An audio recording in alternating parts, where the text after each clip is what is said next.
Tuning you in now to the LBX show with your host, Brandon Wiley. Brought to you by the LBX Collective, your community to connect, engage, and inspire.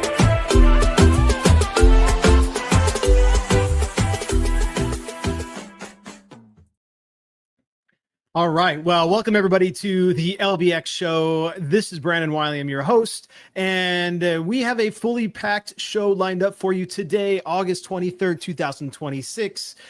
First, we're going to dive into a really brief news you should know, and then we're going to roll right into a guest gab with Chris King. He is the CEO of Monster Mini Golf, an indoor glow golf family entertainment franchise that is exploding right now. And he's also going to be a regular contributor in the new season. So very excited to introduce him here. And so next we have a really robust open and shut with Kevin Williams to review all of the opening and trends and closing trends from the last 2 weeks because we did not have an LBX show last week. So we have 2 weeks of open and then shut. And then Adam Pratt returns. He has a great arcade corner and covers some of the new releases like Asphalt Legends 9 and Moto Blitz DX and more.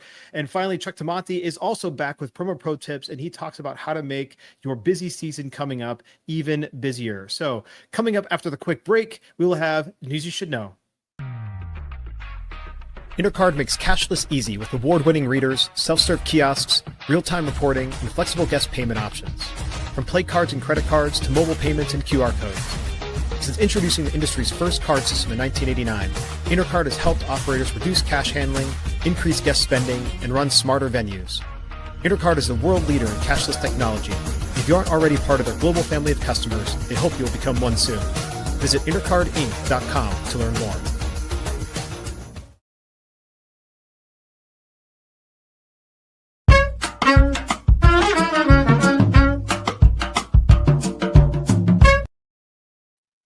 All right. Well, speaking of Intercard, we have the Intercard lineup for 2026. This is where you can meet with all of the Intercard experts that they have at all different shows throughout the United States, throughout the world. And so coming up, we actually have quite a few places where Intercard is going to be. They've got a busy calendar here at the back half of this month. So just this week, they're going to be at Skate Expo. That's August 24th to 26th. That's in Hollywood Beach, Florida. If you've never been to Skate Expo, it is, you have a roller rink, so you got to have a roller rink, but I highly recommend going to Skate Expo. Always really great education, good conversations, and just a really great time. So that's at Hollywood Beach, Florida. And then they have the coming up on August, also the same time, August 24th to 26th, they are going to be at the Cine Show in Dallas, Texas. So you got there. And then also happening at the same time, you have Amusement 360 in Indianapolis. That is always in Indianapolis, but the Amusement 360 from the 25th to the 26th of August. And then they are going to be at Ho Chi Minh City in Vietnam for the Vietnam Attractions Expo from August 26th to 27th. And then they are going to be at the Rocky Mountain Theater Conference, September 1st through the 3rd. So in Spokane, Washington. So look, there's so many different places, and these are all great shows. Like, that's what I love about this calendar is not only is this obviously where Intercard is going to be, but they go to a lot of the better, a lot of the really good shows. And so highly recommend that if you have the ability to go to one of these, that you happen to go and then obviously say hi to our friends at Intercard. All right. So coming soon. This is a project that I alluded to a few months ago at the beginning of the summer, but it is now coming soon, and we are looking for operators to try this out. I am looking for operators to try this out. This is a new rewards platform that is coming to the family entertainment center, location-based entertainment industry. This is not like any rewards or loyalty platform you've ever experienced before. This is a very unique thing that's designed specifically for our industry, and very, very excited for a few operators to try this out. There's no cost to give it a shot, and just want to basically do some user testing, see how the guests handle it, see how it's handled by employees within the facility, et cetera, et cetera. So yes, reach out to me. You can do that by hitting me up at brandon@lbxcollective.com. And so you can just do that. Again, brandon@lbxcollective.com. I'm not announcing the name of it. I'm not announcing the website or anything yet because there are a few things we're doing related to patents for this that need to get done first before we go and start getting the word out too much. So again, this is a brand new rewards platform for the family entertainment and location-based entertainment industry, and I'm very excited about it because I think it will really help change the industry quite a bit. Anyway, that is coming soon. And then next, we've got the season 5 suggestion box. I told you it was going to be a very brief news you should know. But look, we have so many great contributors lining up to be part of this new season. So we've got Tim Roos. He's the CEO of Zero Latency. He's going to be on, a regular contributor for us. Chris King, who I mentioned, is coming on as a guest gab. He's the CEO of Monster Mini Golf. And, I'm just excited because reintroducing Chris King to all of you LBXers to give a little bit of a preview of our future culture and connection segment as part of season 5. But then we also have John Keys from Center Edge as well lined up, will be a regular contributor. We haven't quite named his segment yet, but we know what it's going to be about and very excited for it. So anyway, lots of great things. If you'd like to be a part of the show on a regular basis, or even just once on a guest gab, reach out to me, scan this QR code season 5 suggestion box, or, you can go to the, lbxers.com/season5 and go ahead and send in your suggestions, or if you just have other ideas about how to make the show better. Very, very excited. There are some definite things happening and changing in addition to just bringing on new contributors for regular news segments. So anyway, all that to be said, looking forward to all of those things, and that is news you should know.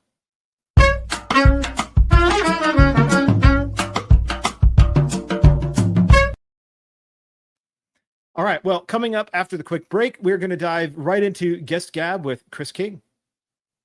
Every birthday you miss is a party booked somewhere else. If you run a trampoline park, family entertainment center, play cafe, or party venue, Party Ping connects to your booking system and automatically sends a text to parents with a personalized birthday message, along with a custom gift for the kid, at just the right time when they're deciding where to celebrate.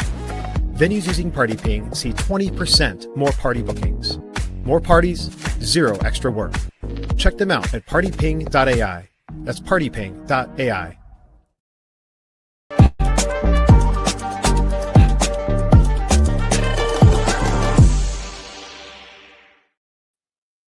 All right, Chris. Well, welcome. Well, it's your first guest gab. I was going to welcome to guest gab, but welcome back to the LBX Collective. This is not your first time. With me, we obviously did a really great behind our doors of Monster Mini Golf a couple of years ago now. And so it's just great to have you back on for guest gab and talk a little bit about what we're going to be doing in the upcoming season 5. But in the meantime, just fill us in on what's been going on with Monster Mini Golf, what's been going on with you. How are things moving along? Yeah, man. First of all, Brandon, thanks for having me back on. I mean, we see each other on the road all the time, but it's nice to catch up here because it has been a while. I think when we first talked, myself and my partners had just taken over and purchased the brand. Mm-hmm. At that point, where were we? Early 2023. I mean, it seems like eons ago, but really it's only, 3.5 years. But when we bought it, we had, 26 active locations, only 3 in development. And, man, it seems like we've gone 0 to 60 in those 4 years, or almost 4 years. We now have by the end of this year, we'll have 48 open. And we have 64 total licenses awarded. We took the first year to really develop infrastructure because I think I told you guys in the behind the doors, we bought the construction and the theming integration company too. So before you can go and open 9 or 10 a year, you got to know that you can build them because we're kind of the heaviest lift or the heaviest vendor in our own construction project. But yeah, last year we had a record year. We signed 16 new franchisee licenses, many people that are already in the system, doubling, tripling, even quadrupling down. And we opened 9 stores total last year, which was, more than we've ever had. And so far this year, we've opened 5. I have a new one opening this coming Saturday. Our first one in Iowa, in the Des Moines area, in a suburb called Grimes. And we'll open 10 total this year. So we're becoming, I think, a well-oiled machine. We're on pace for really good, I'm going to call it responsible development and franchise growth. But yeah, man, we're really, really happy with what's been going on. And we're all ridiculously busy, but happy to be ridiculously busy. Yeah, well, I mean, absolutely, you want to be busy, and I think what's you've got the double hat that you wear, right? So you have the hat as both a franchisor, the one leading the brand and you're working with the new franchisees, but you are also a franchisee of the of the system, and so I mean that's so are you and the partners, right? I mean that's what's unique Correct. about Monster Mini Golf, and I really love that. Maybe talk a little bit about why you feel like that is such a unique, it gives you such a unique perspective. And I know we'll dive a lot more into this in a future segments that we're planning to do together, but maybe just give a high level overview of why you think that's such a differentiator for you guys. I'll tell you what, I think it's something that when we really went to market, and trying to expose ourselves for more sales, I don't think we expected how well received that would be. And I think that we just all are very so organic and so real and so down to earth that we didn't think that's a calling card. But in franchising, especially with a lot of the prospects that we've talked to recently, it's one of the things that I would say is the magic on why somebody wants to join our family. And it truly is that we're not disconnected to what's going on the floor. As some concepts grows, and it doesn't matter if it's entertainment or if it's a restaurant concept, leadership as it grows, almost becomes ivory tower. And there's nothing wrong with that. I know I'm not downplaying, that as you grow, you get somewhat disconnected, but we're not disconnected. We're really working hard as a pillar of our culture as we grow to really stay rooted on the floor, what's happening in the stores, and by owning our own. And our own are not corporately owned stores. Myself and my partners are true multi-unit operators in the brand itself. And I think that level of connection on what's happening, what are the challenges, what are the successes, what are the failures, the fact that we live that with our franchisees every day, it just really bonds us, in a I'm going to say in a larger presence, than some others. And it becomes just a special sauce that we understand exactly what's happening. And what it also does for us, every decision we make corporately is based on what's best for the franchisees. And sometimes that's not even what's best for, let's call it overall brand growth. But we understand that the culture within our franchise system, and that we're doing things that the franchisees deem are very important. That's got to be where it all starts. So it is. And I think in the last 18 or 19 months, the economy, and being in an industry that thrives off disposable income, and us, going through our ebbs and flows in this economy with its definite challenges, that fact that we understand what's going on, boots on the ground, is even more important than it may be in some other time. So it's just really created that connective tissue to let franchisees know that we truly understand what's happening on the ground floor. And it's not just, oh, we think we know what you're going through and we're going to write policy around that.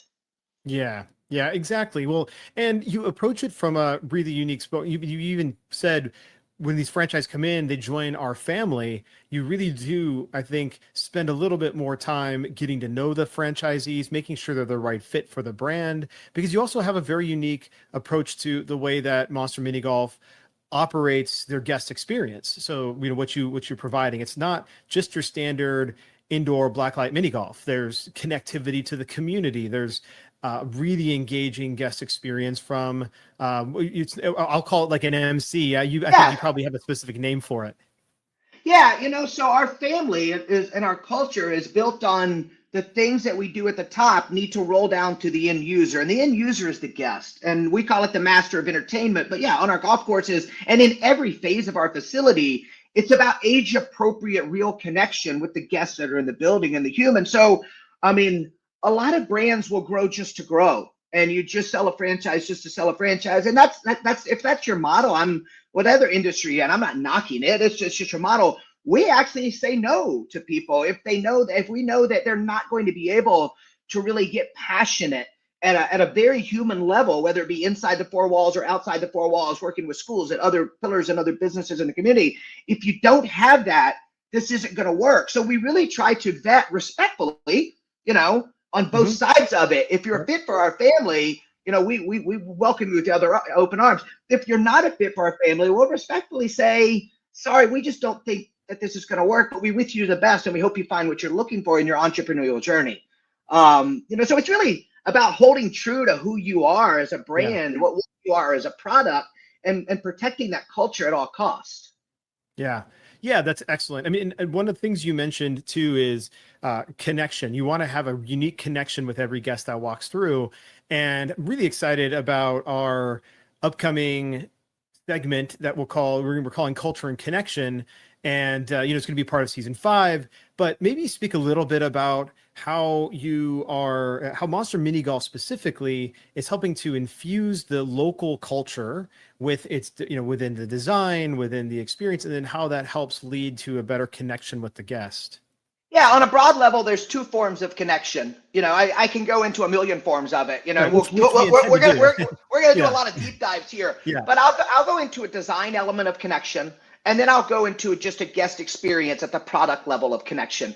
At the design level, I mean, I've told you that we have our own construction and theming integration company. We have a team of artists, world-class artists, and all of our murals, our glow-in-the-dark murals around our golf courses, they're all hand-painted and they're all locally inspired. So when you go into any Monster Mini Golf in the country, you're going to connect with that town's history. We call it, it's like a time hop through your town. So we don't just put the obvious things on the wall, like there's a football team in town, so there's reference to the football team. It's really the obscurities. It's the things that you may not know, like the industries that started there, famous celebrities that were born there and what they've done for the fabric of that community. So when our adult golfers come around that golf course, they're enjoying history about their local town, which they may not even known that was a thing here. So it's a really endearing, heartfelt, I'm going to call it fabric of the connection. And then on the guest experience, we don't really train on golf clubs and golf balls and arcade games and attractions. We train on how do you age appropriately connect with a guest, because everyone needs a different thing when it comes to entertainment. So our entertainment is very age appropriate. Like a group of 5-year-olds at a birthday party, they need something completely different than a group of, let's say, 4 businessmen that are loosening their tie on a Friday afternoon to play around the mini golf. So we train on how do you connect with people on an age appropriate. It's more like the psychology of training around people. What do you say? What are the mechanics? What are the levers that you pull with each of those age groups? Because what we actually say about our product is, even though mini golf and our brand of it is our core attraction, we actually internally say mini golf isn't our product at all. Entertainment's our product. Mini golf just happens to be the dominant vehicle that we use to entertain. So at that level, it's about how to give the people what they need that are in front of you at that moment. So we really take a deep dive into the design element and how that's going to connect with the local market. And then once the people are in the building, how do you connect with them and give them what they need from an entertainment perspective? Because that part's not one size fits all. Every demographic needs something different. Yeah, absolutely. Well, and this is an element of personalization. We talk about a lot on Sound Off with Kevin Williams on one of our other shows about the need to personalize that experience. And a lot of times people lean into technology to do that. Oh, well, maybe the marketing is going to be more personalized, or maybe using technology to infuse a level of, AI personalization internally. Right. Well, sometimes it just comes down to having empathy for the guest, having a desire for connection to the guest that's walking the door. And then, finding the right staff to do that. And I imagine that's actually one of the bigger difficulties in training your franchisees, is how to identify staff that can empathize and build those type of connections. Yeah, because you're really hiring a personality. So what we really try to do from the top is emulate that culture as a waterfall all the way down.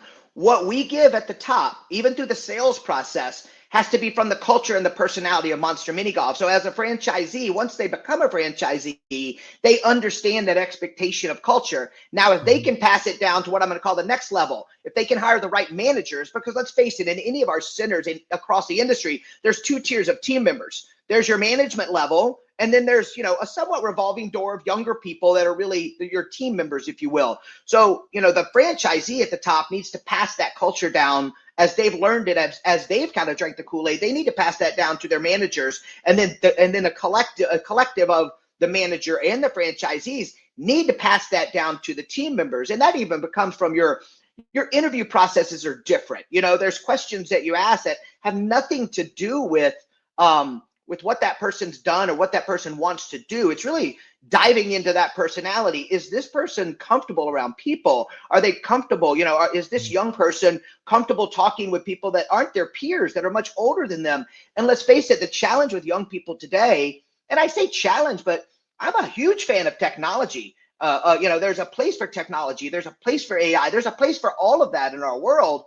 But let's face it, the younger generation today is really absorbed in growing up in that. And sometimes they're not so comfortable with just that face-to-face communication because that's not their dominant level of communication these days. So getting that person that's willing to, let's say, step out of their comfort zone a bit and at least try it, and being able to have the right training program and the right culture to ease them into it at a level that they're comfortable with not overwhelming and inundating them. It's somewhat of a science. And if you do it right at all levels, from the corporate side to the franchisee to the management, and you do it right and you get those team members, then it flows the right way to the end user, which is the guest.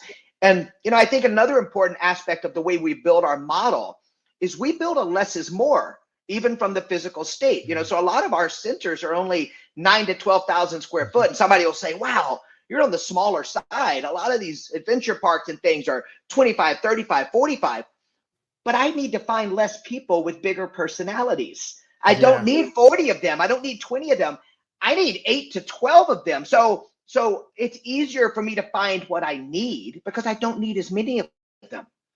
So it all goes down to us staying true. I mean, Monster Mini Golf turned 22 years old as a brand, so I think it's important to know we're not new. We've been around for a long time, but we've stayed very true through 22 years to what our identity is. We know who we are and we're very comfortable in our own skin. Yeah, absolutely. Well, I am really excited about our upcoming Culture and Connection series that we are going to have again coming up in season 5, which is kicking off in just a few weeks. So looking forward to that and looking forward to spending more time with you, Chris. And thanks so much for coming on to Guest Gab. Yeah, the pleasure's mine. I look forward, and congrats on the 5th season. I mean, that's a milestone. So I'm happy to be part of it. Thanks so much, Brandon. Awesome. We'll talk to you soon. Take care, man.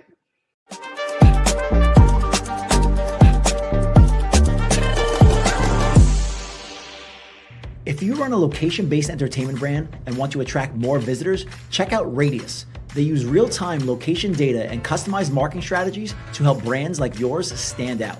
Radius can boost your foot traffic and build a loyal customer base.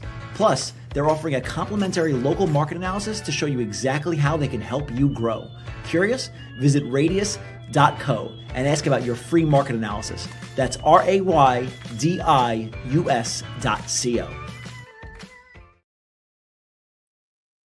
All right. Well, coming up next, we have Open and Shut with Kevin Williams, and let's roll right into it.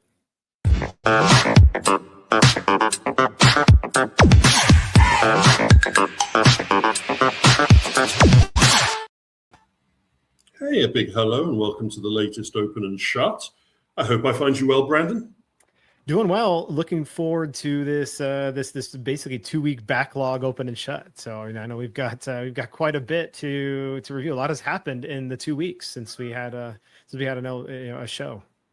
A lot has happened right up to the wire of recording this one. But anyway, let's jump straight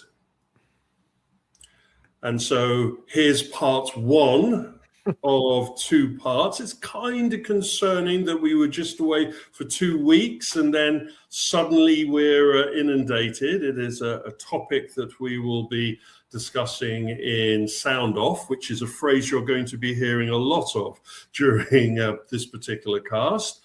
There is the Taurus of crowded pain for all of you pain followers. The cluster is to be expected with some outliers, which we will deal with. And so we'll jump straight into the first one. And our friends in Japan who are going great guns. A little bit more of a pivot towards what I would say claw-heavy amusement. But Geigo is still Geigo. They're still putting the amusement in there. They're still going very heavily with their new themality, their lions and tigers wow approach. And surprise, surprise, there's also another one just down the road offering a little bit more of that claw machine. Just think about this. 213 claw machines alongside 90 amusement pieces. That's a crowded market, and it's still a crowded market because there's more of it. Our friends at Tato have doubled down and said, hold my beer. And they've now come out with a version of the claw style, which they're going for a kind of Chinese new wave. A little bit of themality never hurt anyone. At this particular site in Fukuyama, we're looking at about 100 crane machines there. So a small facility in comparison to some. And then you jump down a little bit further, and our friends at Bandai Namco have decided that we'll come back to Bandai Namco and really what they're up to in this, because they've made some statements that have kind of underlined where a lot of these operators are looking concerning the investment in the market. But it's still going heavy in Japan, and these aren't even the last of it. If you pause at the right moments as I go through this section, you'll see that there's some other Japanese claw machine openings. That market is ripe for just rolling out a good claw. Yeah, which just blows my mind, because not only are these new and opening, and obviously we'll talk about this trend more on Sound Off, but just to get some numbers out here, amongst just the 3 brands you just went through, and we're just talking about in Japan, we're not talking about all their others, but they have 200, Bandai Namco 256, and I understand that these are not all just in Japan. The 250, you had Tato, which is I think just over 120, and then you had roughly 420 for Geico. And again, those are all not based in Japan. But even if a third or a quarter of those are based in Japan, which is a relatively compact market, depending on where they're opening up, right? So obviously Japan is not a small country itself, but like the markets themselves tend to be very compact in their buildings and their facilities.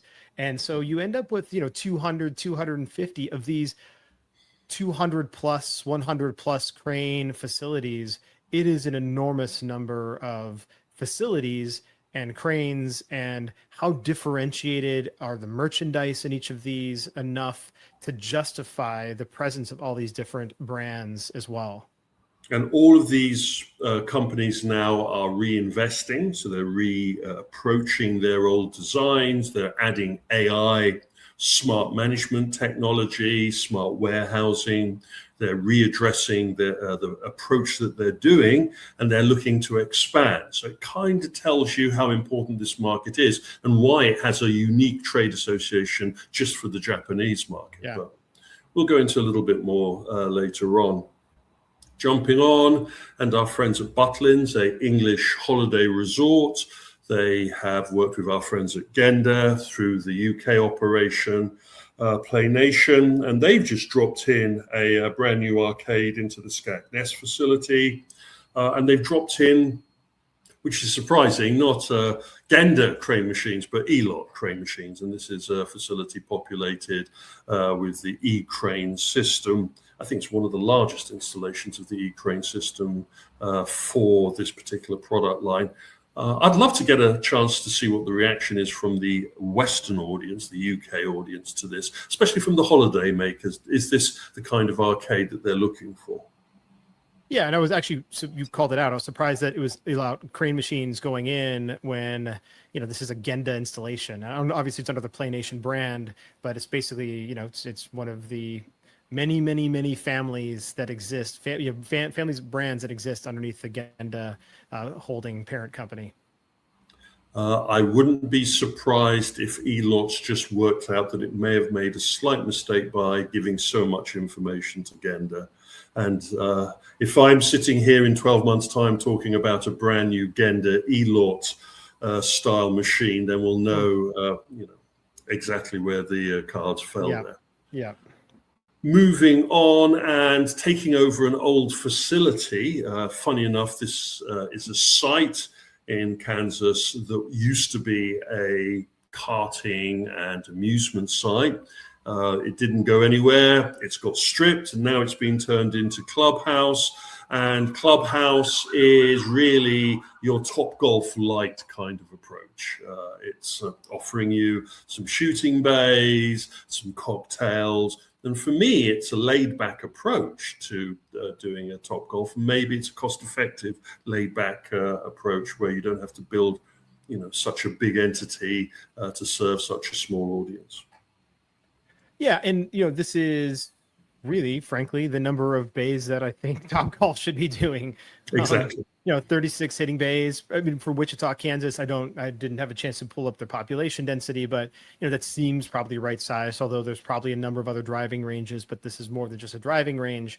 But it is, it does seem more right sized for the market than, and generally more right sized, I think, for a hitting bay type golf experience. It's right sized. It's got the mini golf.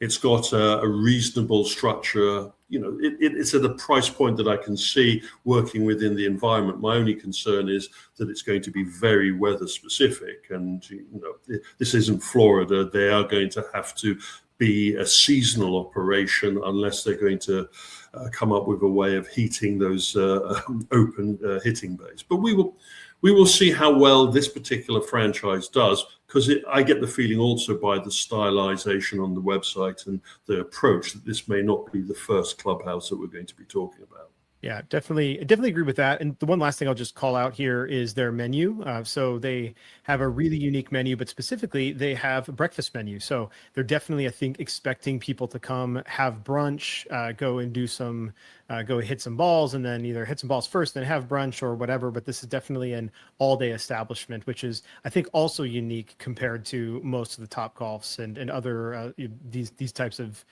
golf bay installations. It's using your facility as a gathering point as well as an entertainment point. Mm-hmm. Moving on, and we have a really large development from our friends at Seven in Saudi Arabia. They have created a hub, an entertainment hub. This one comprises about 7 attractions. What they mean by attractions is dedicated entertainment components. It's got a bit of everything. It's got a Play-Doh imagination center in there. It's got e-karting. It's got cyber bowling. It's a large investment.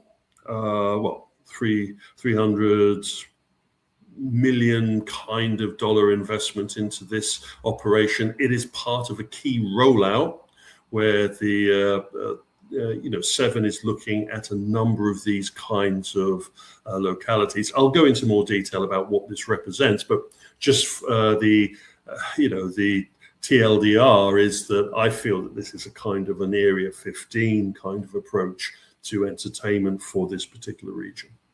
Yeah, Area 15 is probably a good one. I was almost going to say like a small version of an American Dream mall in New Jersey. So obviously American Dream is several million square feet, but this is, pushing, 680,000 square feet, right? And pushing almost 700,000 square feet. So this is not a small facility. But yeah, I think Area 15 maybe with more of a focus though on family entertainment versus a, more immersive entertainment, which is what Area 15 has tended to lean towards.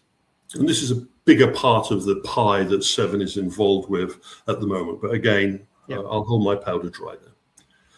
Moving on, and we have a really unique one here. Malaysia has popped up a number of times recently. Our friends at Intergame have been reporting on Malaysian new openings. We also have some of their local trade media shouting from the rooftops about new openings. And this one kind of jumped out at me as an interesting one. I was getting fair game vibes from Carousel, Kuala Lumpur. It is a rooftop entertainment facility, and they have gone for off-the-shelf fairground and carnival games, themed or skinned to fit their decor and their design. A very strong cocktail, restaurant, laid-back atmosphere. I think that this would work relatively anywhere. They have taken a bit from everything we've seen in competitive socializing. And, They have the bar that would make Flight Club happy. They've got the carousel games that would make Fair Games jealous. And I think they've also got a menu and a cocktail layout that is going to suit their audience down to the ground. Yeah, this is really impressive. This is really impressive. Even taking a look at their website, it's exactly everything a website should be for this type of environment.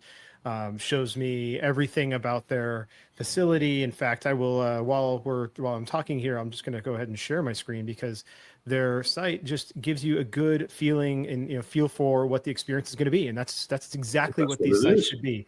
So there it is. You've got the carousel bar, very reminiscent of what you find in New Orleans, the carousel bar there. But yeah, this is clearly not going to be their only location because when I first went to their website, it said where are you visiting, and it was just obviously the only location was Kuala Lumpur because it's the first location. But like the fact that they had a locations page on their homepage, this is not their first one, and I wouldn't be surprised if there's several carousel and co's already in in development that we just haven't heard about yet because they're not ready to announce it. But their menu is very specific to Malaysia as well, so yes. It's great. That was the only thing that I could see that wouldn't make it an international mix was that they had a very specific Malaysian menu.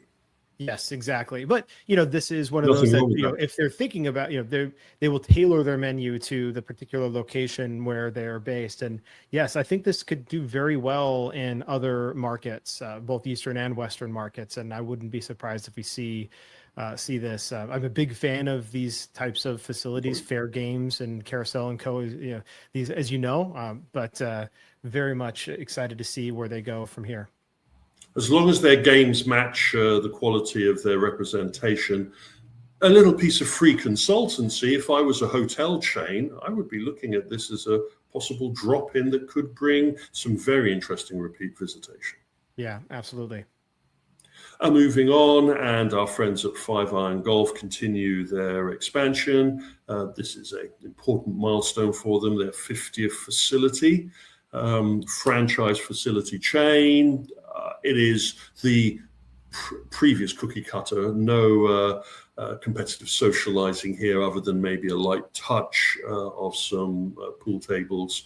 But other than that, cocktails, simulation, shooting bays, and some VIP rooms. But we're at the 50s now. Yeah, and they keep rolling, and yet they keep rolling with their, for the most part, their standard 5 Iron Golf model. So, and they are still calling it 5 Iron Golf versus 5 Iron, and they haven't removed that. Although this is also they have a number of taglines that are out there in the wild, so they probably need to begin to narrow down which tagline they're going forward with in the future. Yeah, their new marketing director is really going to have to nail down how they're going to present their brand, as well as our comment about how you're going to have to separate between their competitive socializing flavor and their standard golf lounge sim flavor. Our friends at Sandbox continue growing. We're now at 92.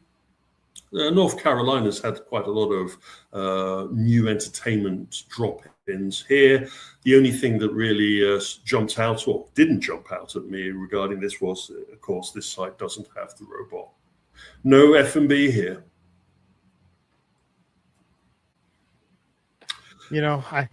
It's another Sandbox VR.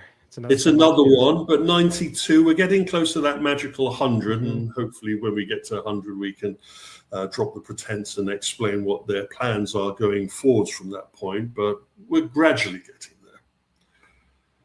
Moving on, and SparkX, we've talked about this Netherlands operation before. They had 3 chains out, now they have their 4th chain. This is their sportainment. I prefer sportstainment, as I keep on saying, but they prefer sportainment. Well, natural English speaker and all that. 7,500 square meters. It's a large amount of space, 73,000 square feet.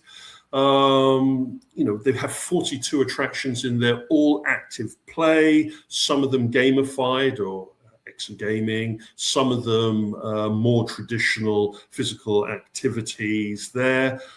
I think it's a good model for their market. I would like to give it a little bit more themality, and I would like to give it a little bit more gamification, smart cards and stuff like that. But it seems to be a package that can go toe to toe with Spokane from our friends at Round One, and even maybe Joyopolis Sport. But this is an example of the inroads we are seeing in the sportainment scene.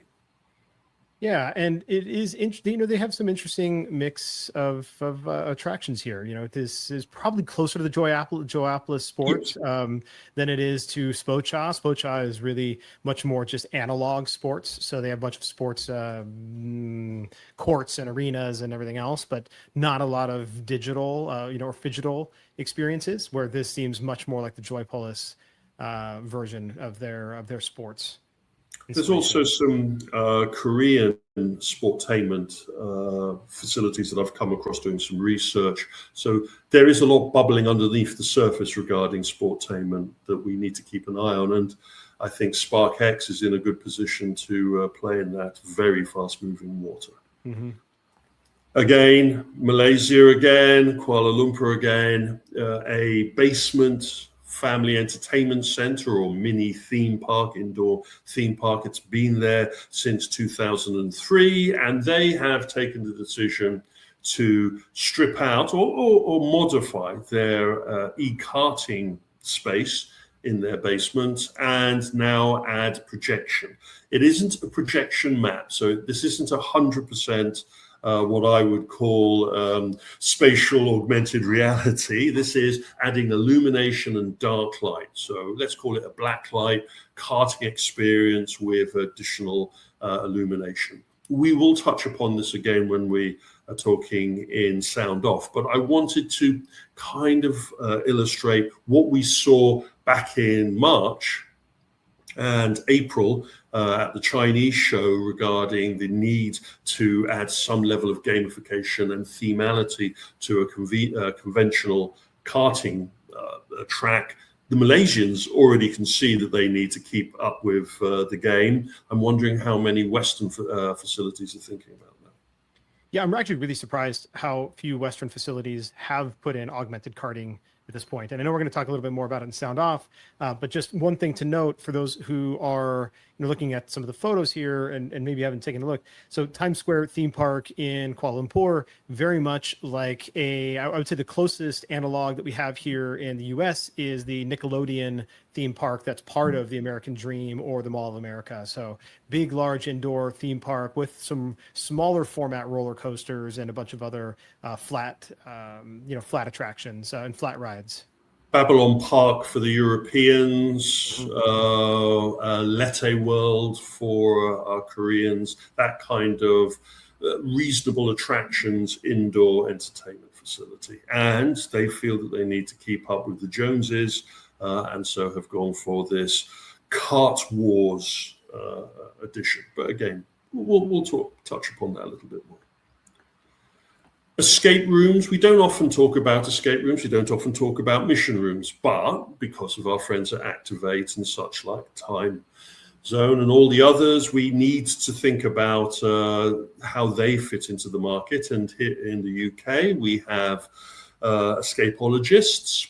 Now, this is a difficult one because there's two types of escapologists. There's this operation that has 4 facilities now out in the market offering a cocktail but also mission room style kind of escape game approach. And then there's Escapologist, which is the cocktail bar, very famous in London. So that's one of those problems where your name is very similar to something else. This one, even though it does cocktails, is more focused on the mission game escape entertainment, and they're going up and competing with the types of activates that we're seeing out there. We have a big push by our friends at Activate, their first of their Berlin facilities, or German facilities, but they're starting off in Berlin. This is, for me, very interesting because they've gone into a mall space. So what? They did that at the O2. They have their usual standard layout, though they're going for 11 in-house games rather than the 15 or 20 that we've seen in some other venues. But the thing about this for me is it's a perfect example of the franchisee now taking over and rolling it the way that they feel is best for their audience. Yeah, absolutely. Well, look, I mean, I think one of the things that maybe Activate should learn from a facility like the Escapologist is the bar. So this is one of the things that actually I'm surprised how few escape room facilities in general have bars. But then also that we're still seeing these Activates and Sandbox VRs and all of these smaller format single attraction models rolling out without putting a place for the group to get together before or afterwards to talk about their experience. They want to hang out. They want to talk about how great their experience was, and everything that happened in the last hour. And they have no place to do it in your facility, so you're letting them leave where they would happily increase their per cap spending if you just had that available. And so I'm glad to see the Escapologist has done that. I also am glad to see that they have actually added some competitive socializing with their augmented darts in there. But gosh, these guys have to figure out that they need that, even if it's just B of the F&B, they need the beverage for people to stay afterwards or come a little bit early to have a drink before they go into the facility. It seems obvious, but again, we come from an entertainment approach to this rather than as a franchise approach to this. And I get the feeling that some of these operations are in a mindset that doesn't think about the entertainment. The most important part about the escape room and the mission room for me is the cool down.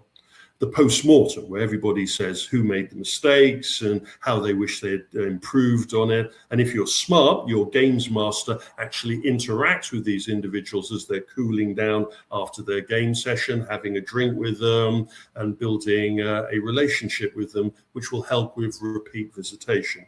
Trying to treat this as a cookie cutter, drop them in, kick them out kind of approach with no F&B tells us a lot about the problems that these venues are going to be going through later on. Jumping on to another aspect of the entertainment model, and it is a Venn component that I may have to be adding sooner than later to the Tourist of Pain, and that is sports arena or stadium entertainment facilities. I'm not going to use the phrase stadiatainment, that just does not work. But stadium venues, in the large sporting fixture venues, usually have some kind of museum or representation or even marketing and sales components to the team that makes that stadium their home. And in England, we have the Chelsea Football Club Stadium, their FC Stadium, which is very well known. They have a kind of Chelsea FC experience, and they've now parachuted in a virtual reality experience into that. It's free roaming. It's a little bit more edutainment than it is full-on virtual adventure, but it is something that we will be seeing other clubs, and I think Real Madrid is actually looking at adding to their stadium this kind of level of immersive experience. Yeah, and I think the question for me is this available only during a match, or is this available on other days? And so that they don't have that available yet. Right now you can only just register your interest, stay in touch, but so they don't have a booking engine yet connected to this, so I wasn't able to confirm it. But I'm curious because we have seen a number of these things go into stadiums, the stadiumtainment. I'm not maybe I don't think we're gonna coin that, but we have seen entertainment go into stadiums, but in most cases that entertainment is only open and available when there is a game. And so in this particular case, I think they could benefit from having some of these things be open even when their facility there is no match, right? So if there's a gift shop, have this connected to a gift shop, etc. That is available, not 24/7, but when there's no actual game.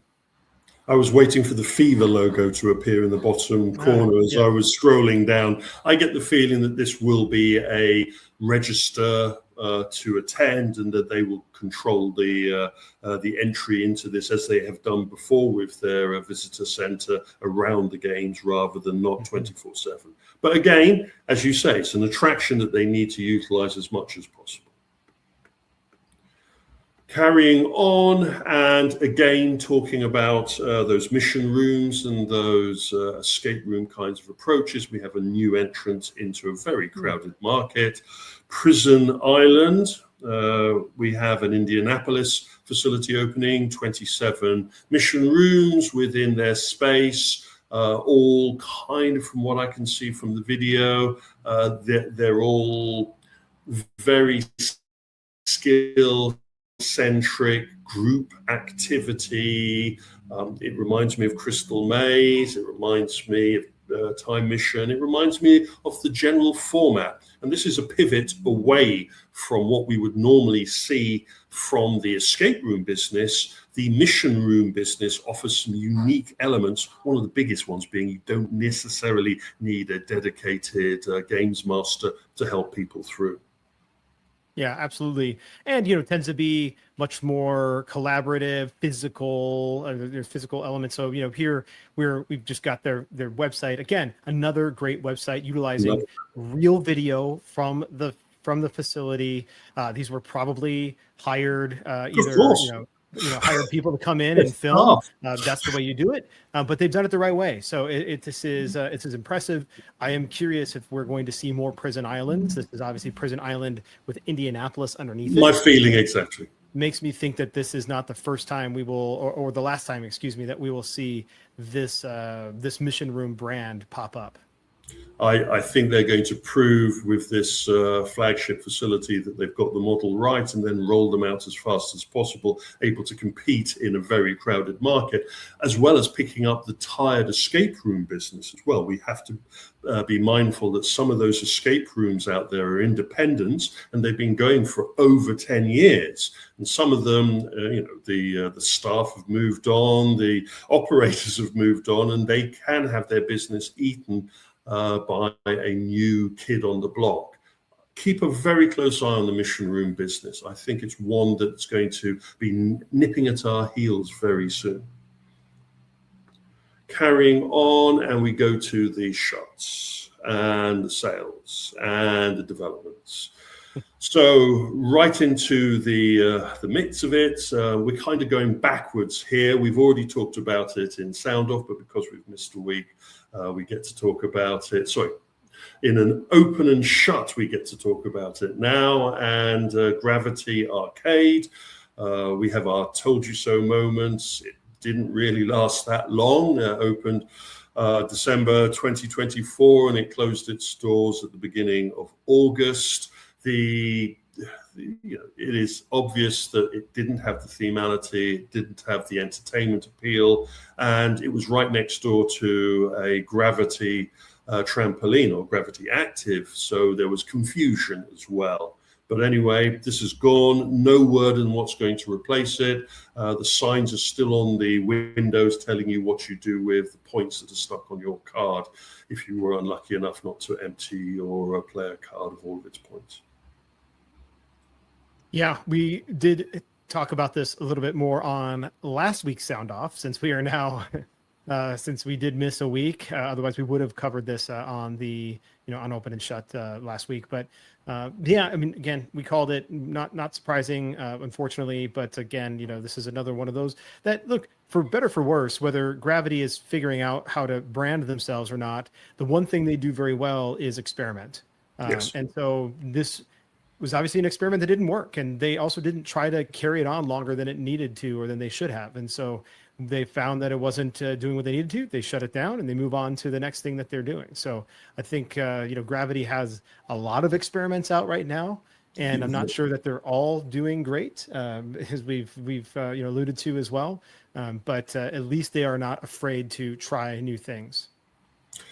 Try new things, learn from your lessons.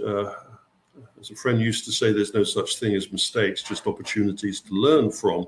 I would like them to have experimented a little more to see what had gone wrong with this and if this was salvageable, because that's really where the interesting magic happens, where you try and salvage an idea that hasn't gone the way that some people thought it was. Usually, when it closes down at this speed, I think the management had lost faith in the original premise. If you have a facility and the local council comes to you and offers you a deal, do you take it? Well, Heyday Entertainment, their Oklahoma facility, they have a chain of 4 sites, or had a chain of 4 sites. They got a contact from the Oklahoma Turnpike Authority, who kind of pointed out to them that the space where they were would be very useful for some major highway work that is going on. The deal was done, the facility's closing down, and the space will now be turned over into, I assume, a construction development site, minus the bowling balls. Either way, sometimes, even if you're successful, there's a better opportunity, and you can focus your energies and the money that you just made out of that transaction on a new site. I would also point out that they've dodged a bullet, because they won't be around to have to navigate the chaos of this road development work that's going to be taking place. I think that point right there is the key point here, is that they get to avoid all of the chaos. And I think it was maybe two open shuts ago, we talked about one that just wasn't able to stay open long enough to get through the construction. The construction was delayed and just continued on, and they ended up having to shut down. That very well could have happened to Heyday here in this scenario, and they get the benefit of being able to close. Also, another positive reason for owning the land and your building, that you have the ability to be able to do this and not be totally dependent and reliant on a landlord that maybe didn't want to sell, but still wanted to keep you tied into your lease. And now you're really stuck in that and trying to stay open. Here, they had the opportunity, because they own the building, they own the land. They could clear this out, do what they wanted, and move on to either another location or just focus on the 3 that they still have. I wouldn't be surprised if they move into a new location, but we'll wait and see. In the UK, we used to have quite a gaggle of karaoke bars and karaoke venues.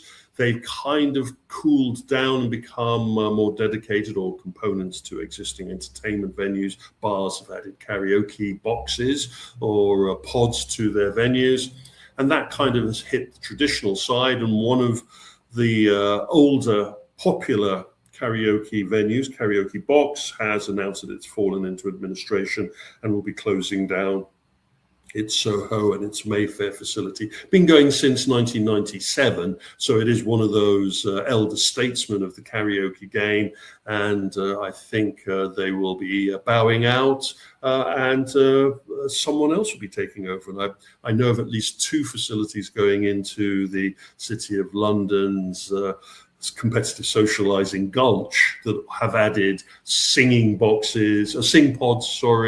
or karaoke rooms to their makeup.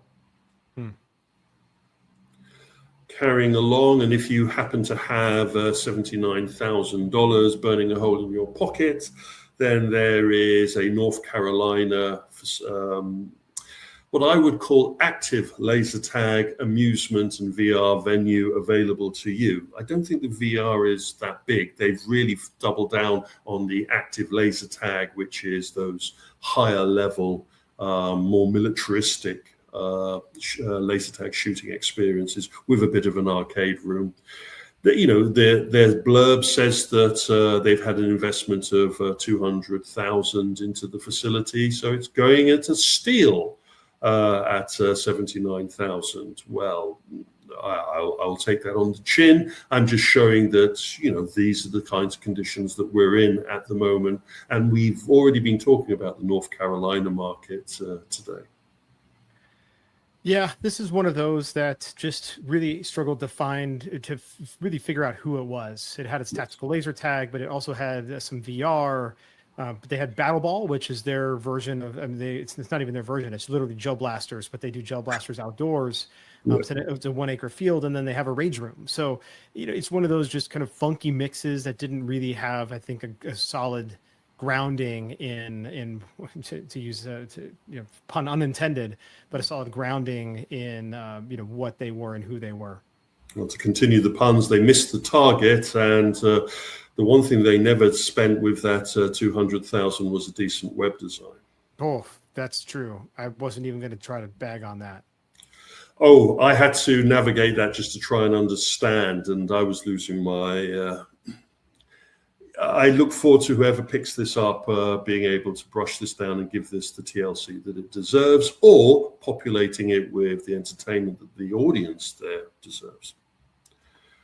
We will be going into this in greater detail in Sound Off, but here we go, the TLDR, the shortened notes version. Our friends at Adventure Landings. Adventure Holdings is the corporation that owns a group of entertainment facilities, and a number of these entertainment facilities have been living in limbo. So a lot of people woke up a couple of weeks ago to rumors from the North Carolina Raleigh-Durham operation of Adventure Landings that they were going to be closing the facility there. And in a boisterous mood, the owners of Adventure Holdings printed up on their webpage and on their social media, "We are not closing down." Count a couple of weeks, and suddenly that is replaced by "We're closing down." Sometimes it's a good idea to keep your gob shut if you're in that kind of situation. If you are dealing with difficulties, don't try and bolster, and bluff your way out of them. Try and deal with the situation. Anyway, North Carolina, which has been talked about a lot this particular open and shut, their Raleigh facility has gone. This goes just a couple of weeks after another of the Adventure Landings has gone. We're down to about 2 or 3 of these. We will go into more detail about that because our friends at Adventure Holdings also owns the Magic Mountain chain, and their graphic artist seems to like the same kind of "we're closing Facebook" JPEG. Anyway, that sadly has gone in Ohio. That was quite a larger facility, but an older facility that hadn't had the love and care. Anyway, the chain used to be 12 facilities. Now they're down to just 2 under the Magic Mountain brand, if that many, because a lot of eyebrows are being raised about the situation regarding Adventure Holdings. Yeah, I mean, this is, I think, well, who knows what exactly is going on behind the scenes at Adventure Holding, but both of these facilities are just aged. Yes. So I don't know that they really had the reinvestment that was needed in order to keep them relevant. We will just have to wait and see. Really, is someone going to come in and give them the love that they deserve? Or, as I feel, it may be a case of starting again from scratch. Moving on, and another one we're going to be talking about in Sound Off, and this one is also another popcorn special. We have the closure of the Space Explorers Infinite, a virtual adventure. These are the multi-users walking around with a virtual reality headset on, enjoying an experience. We have talked about these. These are pop-up installations, and they last a period of time, and then they move on to the next city or stay a little longer if the business is good. Well, this one opened in Atlanta in March, and it had its final day on August the 13th. Wow. 5 months and closing down in August. One of your busiest times. There's something wrong going on here. And this was an interesting one. This project was developed by Felix and Paul, well-known VR company. And then I wake up today to the announcement that another Felix and Paul facility has gone. And I have to break the unhappy news that Interstellar Arc, the Area 15 Phase 2 immersive adventure experience, has stopped taking tickets. I am walking on eggshells at the moment, so I have to be extremely careful. Well-placed sources have informed us that this facility has gone. They have stopped taking ticket sales. They had stopped taking ticket sales around the same time as the previous facility I was mentioning, Space, had stopped operating. Now, Space had actually had an announcement a couple of weeks ago saying that they were having their final day. Many of us had missed it because we hadn't expected that they would be having a final day until later in the year. Well, now with the disappearance of Interstellar Arc, all of our radars turned on this morning. We panned the cameras across to our friends at Felix and Paul, only to read on their social media that they're closing their studio. Yes. Well, as soon as you mentioned the other Felix and Paul, I thought, oh my God, what is going on with Interstellar Arc? And then here we are talking about Interstellar Arc. And yes, as you have as well confirmed, they are no longer taking bookings on their website. And and Paul's, they're actually shutting down the studio. I mean, that this is a big deal and a big. It is a big deal. Yeah, it is a very big deal. And we will have to talk further about it and sound off. So, I'll reserve my my further thoughts for that. Sadly, yes. We'll keep them waiting for more, as the saying goes. But this will set vibrations through a lot of the virtual adventure sector, and we will try and explain the possibles that this will raise. Anyway, I've managed to get through all of that under an hour. I didn't want to be here for the rest of our lives. Thank you to all of those that have kept us up to date. Even when we took our week off, I was receiving updates of new venues that are opening. It is incredible, the number of openings, and there is a lot to unpack, not just in sound offs, but we also try and unpack this in the Stinger report, as well as in the entertainment social arena. If you're not listening or reading that, why not? And if you have any information that you'd like to pass on or any questions about what I've zipped through this time, please hit us up via the LinkedIn or via our email. Perfect. All right. Well, that was a packed open and shut, but we will see you next week on the next one. Have a good one.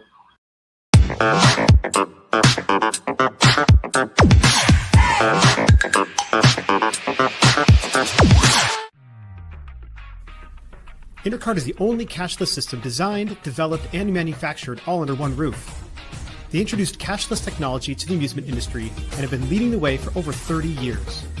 Cashless systems from Intercard increase customer spending, guest satisfaction, and boost revenues by up to 30%. Intercard is so proud to be serving the amusement industry, and if you aren't already part of their global family of customers, they hope you will become one soon.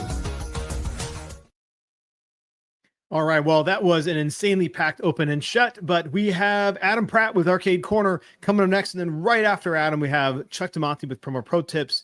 Let's get into it now.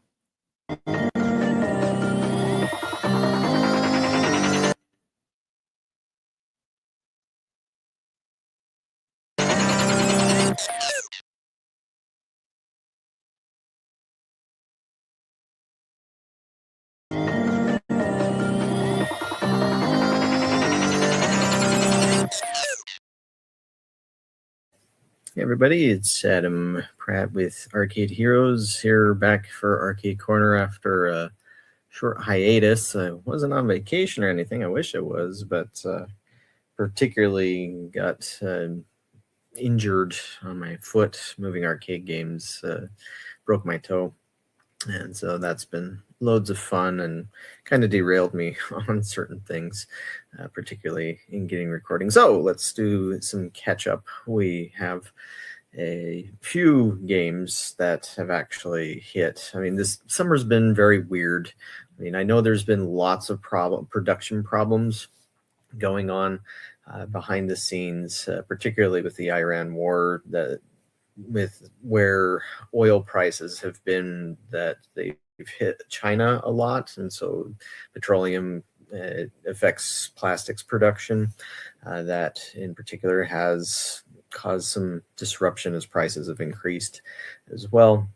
And so a lot of the stuff that was seen in Vegas way back in March, I mean, some of it has shipped, some of it hasn't still. And so it's just about trying to get through all those things. But certain things have actually ended up shipping a little bit sooner. And this, of course, covers North America. Primarily, if you are watching from Europe, then it's possible that some of these products will be available in your realm, but I need to do some double checking on that one to be sure, just as to which distributor is carrying what. Now, what you're seeing on the screen here, this one was a little bit of a surprise because initially, this had been shown in China at the AAA Expo in May through Wallop. The software is developed by a company called IGS, and they have taken the Storm Racer 2 style cabinet, Storm Racer 2 being a game that debuted at IAPA last year, and that's also available in North America through Amusement Source International. But they've taken that design and now applied it to Asphalt 9 Legends DX Plus. So it gets to be a little bit of a mouthful there. But with DX Plus, it's offering an enhanced version of the game. So it's not just a new cabinet, but also some content updates with additional cars. These are all licensed supercars that you get to drive in the game. New tracks, including those that are set in New York and Scotland. And as Asphalt Legends tends to do, they have more than one track that's available within a region. And so they just announced the regions, but they didn't announce like specific tracks or anything. But you get an 85-inch screen set portrait style on a motion base, and wind effects, vibration effects, all that cool stuff. And it is available in North America through LAI Games. And again, they had originally announced that this was going to be shipping in September. But then here in August, they just suddenly said, hey, it's available. And it's like, oh, okay, I'll take it, I guess. I'm not sure what the price is on this one. I haven't gotten a word from distribution yet as to what they would be charging for that per unit. But on top of that, there's another in the Asphalt Legends series called, LAI's been carrying Moto Blitz for a while now, and now they have Moto Blitz DX Plus, which also comes in a similar style cabinet. Of course, the controller seat side is different, where you have the swivel bike on top of a motion base. But this one is not available quite yet. They're saying pre-order and shipping soon. I wouldn't be surprised if this may make its official debut at IAPA Expo Europe, but then again, it's also possible that it won't be through LAI Games, that it could be this, and Asphalt Legends 9 could be something else. Just depends on how the contracts worked out with Wallop and who's carrying what in what region. But of course, we do have IAPA Expo Europe coming up soon, and so there's a good chance that both of these could be there.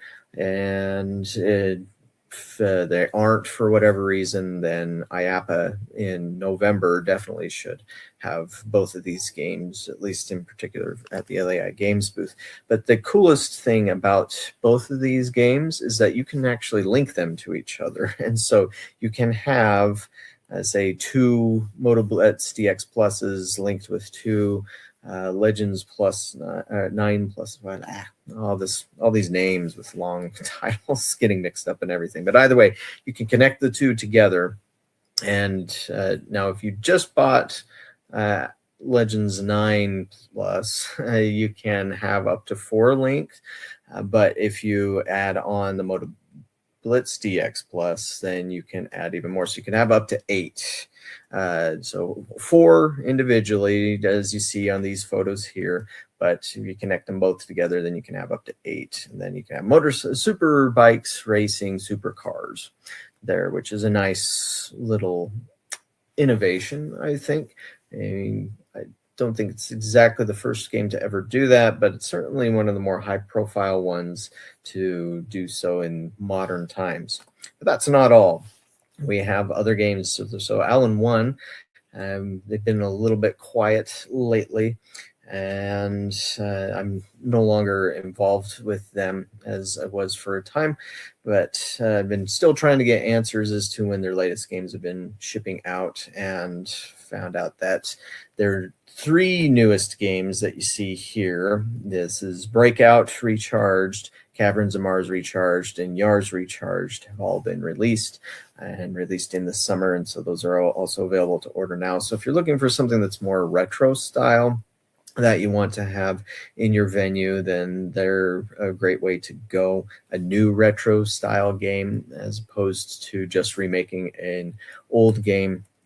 And the unique thing about these, if you did come across Alan 1 at Amusement Expo, is that they introduced this mirror effects cabinet, which uses what's called the Pepper's Ghost effect. So it's reflecting the image off of a mirror. So they put a monitor in the bottom and reflect that image off. But what's even more unique about mirror effects is that it uses 2 monitors. And so they actually split the graphics. And so the foreground graphics are what's reflected, and then the background graphics are what's being shown on the monitor through the glass. And then they just both line up and they blend together, and it creates this unique stereoscopic 3D effect where you don't need any glasses or anything to get it. And at least last time I came across these, the one where this effect worked the best was on Caverns of Mars. Personally, as a gamer, this is the one that I enjoy the most. It's a scrolling shoot 'em up, where you're going down into the planet Mars and destroying Martian things and whatnot. But I enjoyed that one. Breakout, though, is probably the one that most people would recognize, just because they celebrate their 50th anniversary this year, and it has the paddle controllers, the same ones that you use on the Pong table units.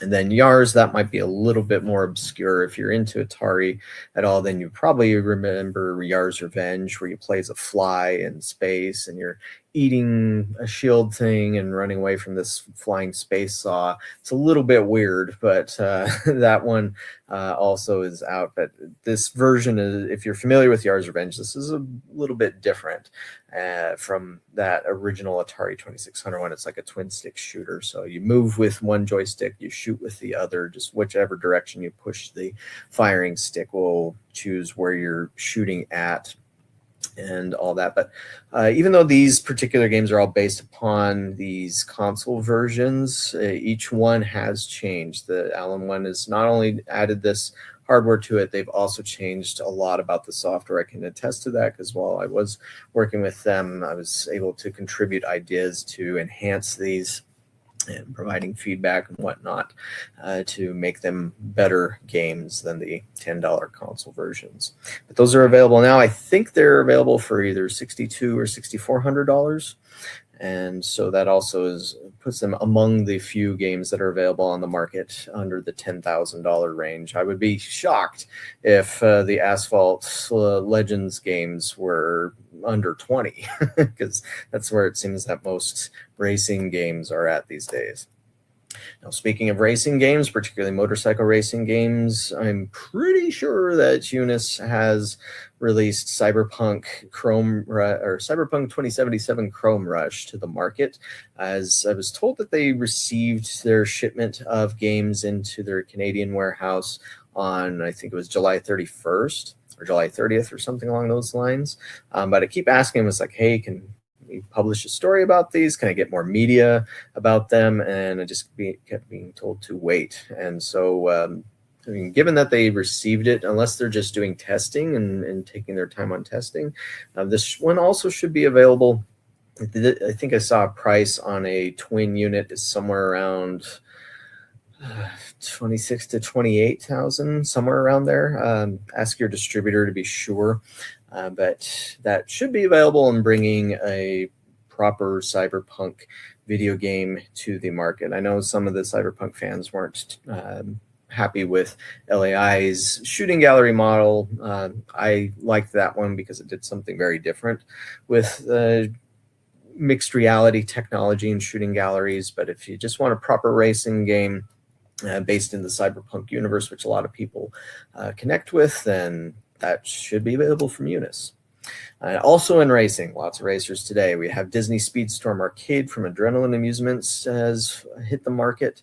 And this one, one change that Adrenaline's made to it is that, so it would vend cards and have Disney character cards on there. You could get it, scan it in, and either change the clothing of your character or add a new character to the game. Like you could now race as Wreck-It Ralph or Ella from Frozen and all these other Disney characters. But a change that Adrenaline has made is that operators can choose if they want to do the cards or not. So if you don't want to deal with the cards, you can shut that off, and then it will make all the characters and their clothing available in the game. And so if the cards make more money for your location, then I'd say go ahead and do that instead, because it's going to be a moneymaker. But if not, or you don't want to deal with the cards, then just go ahead and turn it off. But this also has a motion seat and vibration effects. Big, I think it's 75-inch screen in this case, and you can link up to 4. And of course, the Disney branding makes this appeal across ages, because there's what's known as Disney adults and whatnot, but also kids. And so in that sense, it appeals to a broad age range. And now this game has actually been available worldwide since May, but in North America, it's only been available in Dave & Buster's locations. But as of August 11th, John Wick Continental Pursuit is available for everybody else to buy. I'm not sure also the price, or sorry, getting back to these ones. Let's see, Disney, I think I was told somewhere around 22 per unit, 21, 22. Again, prices might vary depending on your distributor. John Wick, I hadn't heard a price, but I think it's comparable, probably a little bit more than their Desert Chase game. Sorry, guys. At Blue Motion Games, we released the Desert Chase game as well as John Wick, and but I think that would be in the 40K range. But somebody can correct me if I'm wrong, or if I can find out an exact price, and I'll get that on record. But this one was seen in Vegas, has 3 levels, and where you play as John Wick and being chased by other assassins and get to shoot them and blow up their cars and things of that nature. Has multiple branching paths, has the 3DOF motion actuators in the seat, and that seat represents John Wick's 1969 Ford Mustang and such. And I also liked the guns and the feedback on that. And then last but not least, we have Pump It Up 2026 Phoenix 2, another long name, from Andamiro USA, which is the latest in the Pump It Up series, also known as PIU. It's been Korea's answer to Dance Dance Revolution for a very long time, since the late 90s, I believe. And so it just brings more software updates, content updates, more music. I think it's over 600 songs, maybe over 700 songs at this point. So if you already have a Pump It Up, then you want to get a conversion kit for this. If not, and you're looking for a dance game, it's a very solid entry, and has a fan base to it as well. So it's worth getting in that regard. But that pretty much covers our releases. I'd also throw out that Konami has been making some stronger moves into the U.S. market. They've been doing a lot of testing on various games at Round 1 USA, and their music games are available through a distributor called SavePoint, which is not really known in the industry as far as I'm aware, like say ABS or Betson or Primetime. But you can get Konami made arcade games again. Just the one weird area that's still unclear is that Konami's been testing a lot of these Redemption games at Round 1 USA, like Crazy Bazooka and a new version of Dance Dance Revolution that's very simplified to play for tickets. But so far, Konami's not said where you might get those from. If you can, they might just be Round 1 exclusives. However, Konami does have a pretty big booth at IAAPA, and so my hunch is that that's where they'll unveil everything, and also make clear what all all their distribution details are. So at the moment, they're just kind of being low key about a lot of stuff, but assuming from the size of their IAPA booth, that's where they're going to make all their announcements. That's where you can check them out. But that would be IAPA in November, not, as far as I know, IAPA Expo Europe. All right, that gets us up to speed. Thank you very much for watching, and stay tuned for the next segment.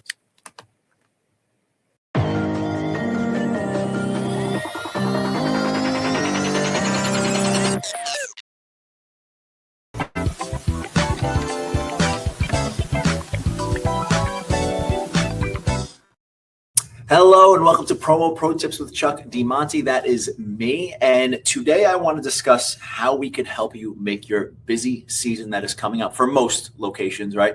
Most locations, as the cold weather comes, if you're an indoor place, I should say, you're going to be going into a busier season, right? So how do we make that season even busier, right? That is the goal, okay? You're never going to get rid of seasonality. You're going to have ups and downs. We want to try and raise the baselines on all of them, right? So how can we do that? I want you to focus on 3 things, and you really need to start focusing now.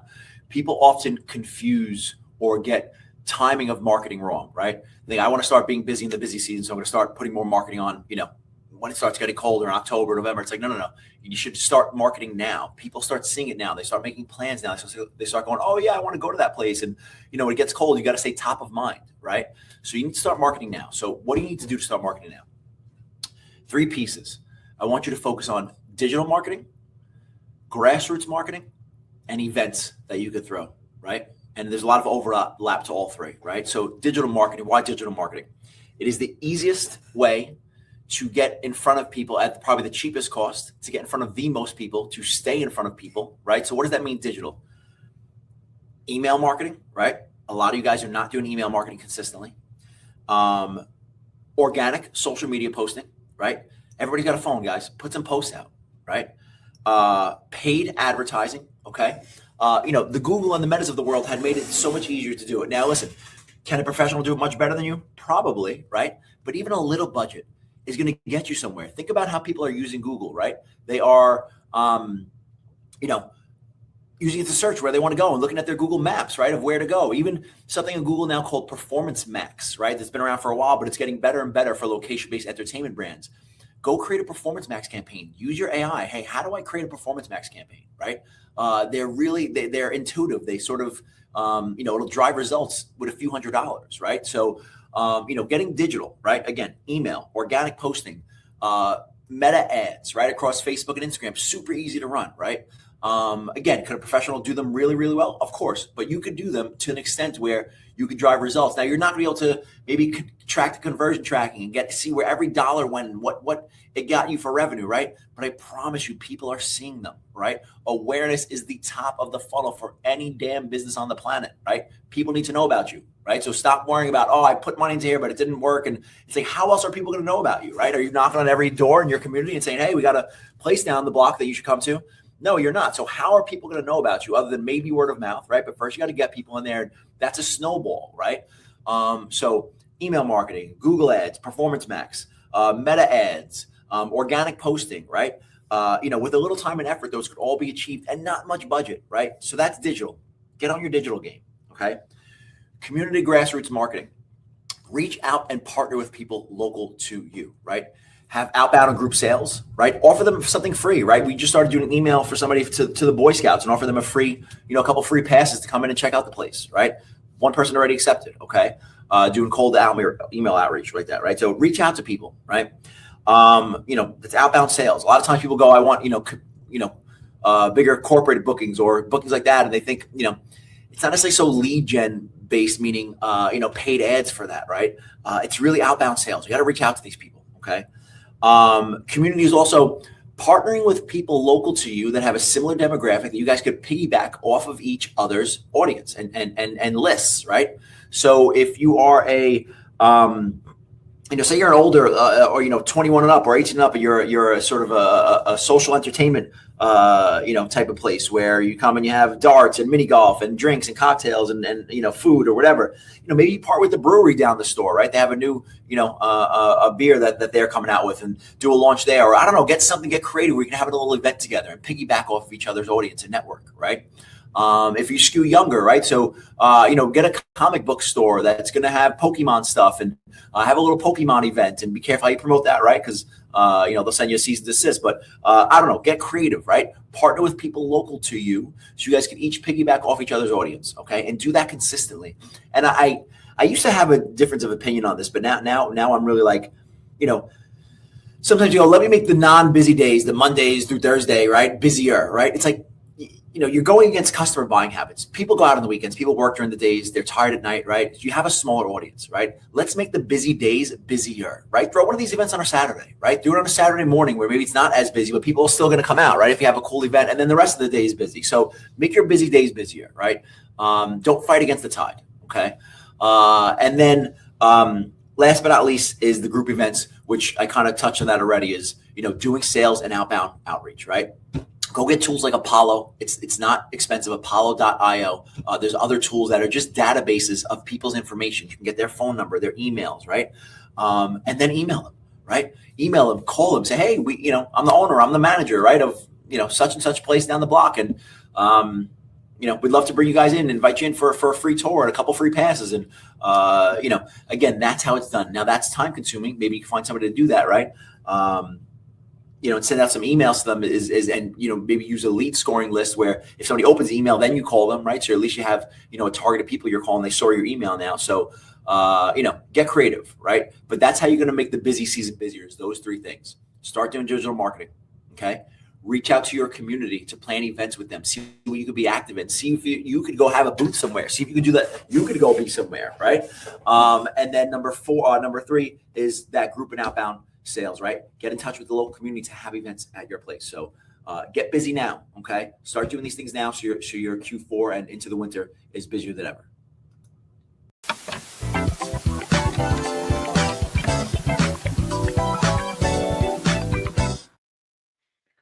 All right. Well, thank you to Chuck and Adam for those great segments. And right, this week on Sound Off number 134, Kevin dives into the latest trends, and we continue our conversations surrounding many of the open and shut venues that we had during Open and Shut, and much more coming on Sound Off number 134 this Tuesday, August 25th. And that is a wrap for this week's LBX show. This is Brandon Wiley signing off. Stay tuned and keep kicking ass.